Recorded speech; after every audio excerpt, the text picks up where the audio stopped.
Aquesta setmana comença amb una mica de pluja, però la resta de la setmana farà sol i núvol. La temperatura màxima serà de 23 graus dijous i la mínima la tindrem avui amb el 14 graus. Ja sabeu, maig arribat, hivern acabat.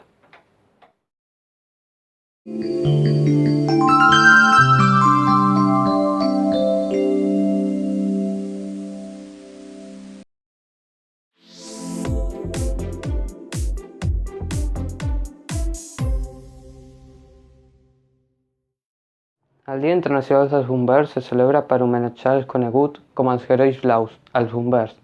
El dia 4 de maig coincideix amb Sant Florià, el primer bomber reconegut com a tal, a l'Imperi Romà, i per fer l'altra part, va ser el dia en què van morir 5 bombers a l'incendi forestal a Lytton, Victòria, Austràlia.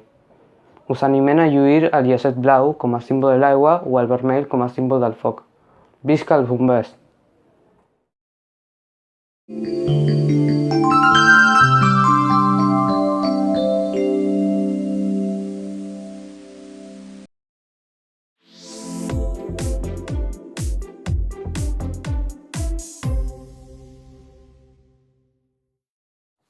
El baptisme a Rússia se celebra per donar importància a la vida de Jesús.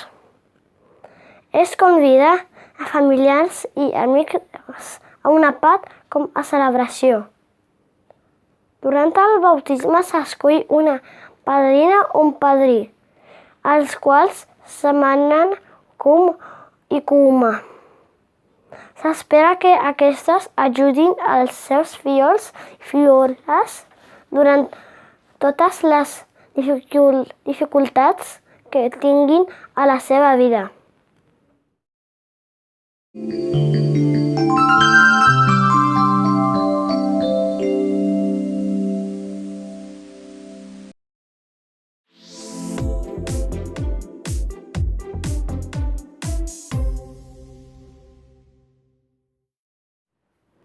Sant Martí era un sant molt apreciat a Catalunya i Occitània.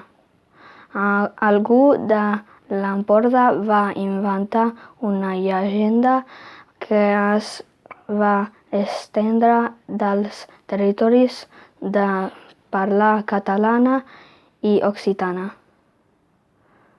Segons aquesta llegenda, Sant Martí va fer una juguesca amb el dimoni per veure qui feia l'arc més bonic.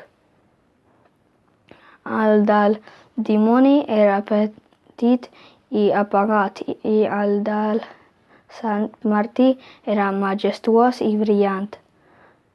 La gent fidel de Sant Martí va escampar la història i quan veien un arc de colors al cel en deien arc de Sant Martí.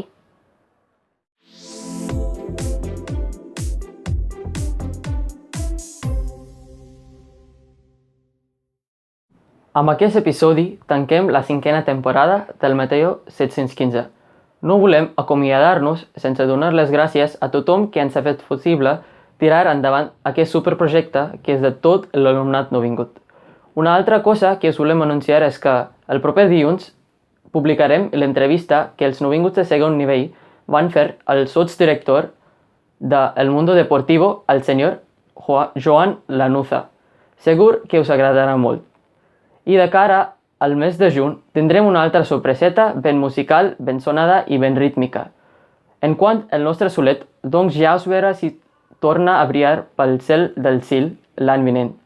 Hi ha vegades que els núvols els tapen una mica i costa que resplandeixi com es mereix. Per tant, a veure si els astres s'alineen i gaudim de tot de la seva llum i calor. Bon fin del curs!